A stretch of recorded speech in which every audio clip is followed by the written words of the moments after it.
राधे दोस्तों, आइए अहोई माता की कथा सुनते हैं। अहोई अष्टमी के दिन महिलाएं व्रत करती हैं और इस कथा को उन्हें अवश्य सुननी चाहिए। और जो व्रत नहीं रखते वह भी इस कथा को सुने तो उनके बच्चों की रक्षा होती है।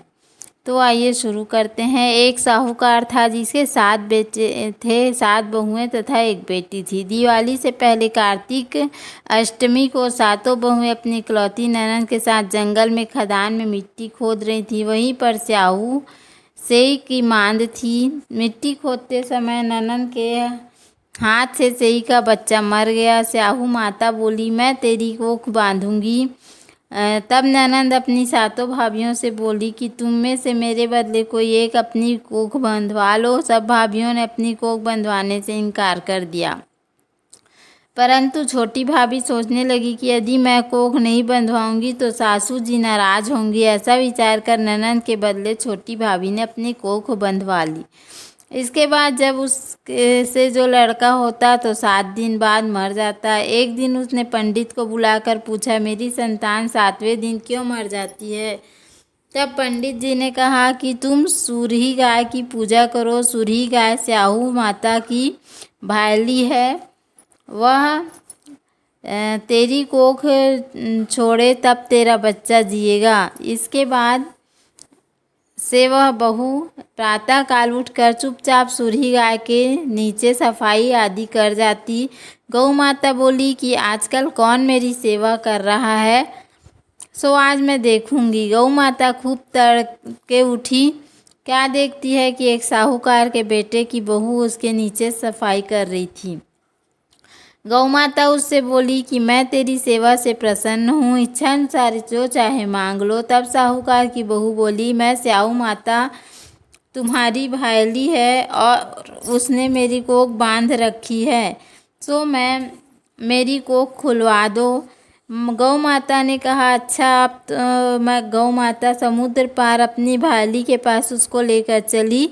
रास्ते में कड़ी धूप थी, सो वे दोनों एक पेड़ के नीचे बैठ गईं। थोड़ी देर में एक सांप आया और उसी पेड़ पर गरुड़ पंखनी पक्षी का बच्चा था।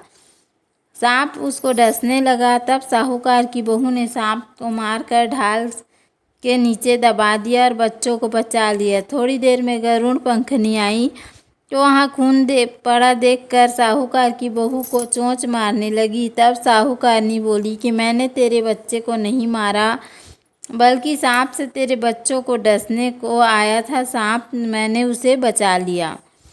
यह सुनकर गरुड़ पंखनी बोली, माँ तू क्या मांगती है? वह बोली, 7 समुद्र पार स्याहू माता रहती है, हमें तू उसके पास पहुँचा दे।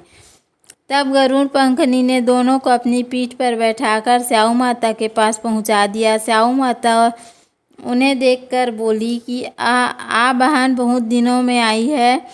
फिर कहने लगी कि बहन मेरे सिर में जूं पड़ गई है। तब सुरही के कहने पर साहूकार की बहू ने सलाई से उसकी जुएं निकाल दी। इस पर स्याहू माता प्रसन्न हो बोली कि तूने मेरे सिर में बहुत सलाई डाली है, इसलिए तेरे 7 बेटे और बहू होंगी। वह बोली, मेरे तो एक भी बेटा नहीं, 7 बेटे कहाँ से होंगे? स्याहू माता बोली, वचन दिया, वचन से फिरूं तो धोबी के कुंड पर कंकरी होऊं। जब साहूकार की बहू बोली, मेरी कोख तो तुम्हारे पास बंद पड़ी है। यह सुनकर स्याहू माता बोली कि तूने मुझे बहुत ठग लिया। मैं तेरी कोख खोलती तो नहीं, परंतु अब खोलनी पड़ेगी। जा, तेरे घर तुझे 7 बेटे और 7 बहुएं मिलेंगी। तू जाकर उजमन करियो, 7 अहोई बनाकर 7 कढ़ाई करियो। वह लौटकर घर आई तो वहाँ देखा 7 बेटे और 7 बहुएं बैठे हैं। वह खुश हो गई। उसने 7 अहोई बनाई, 7 उजमन किए तथा 7 कढ़ाई की। रात्रि के समय जेठानियाँ आपस में कहने लगी कि जल्दी जल्दी नहाकर पूजा कर लो, कहीं छोटी बच्चों को याद करके रोने लगे।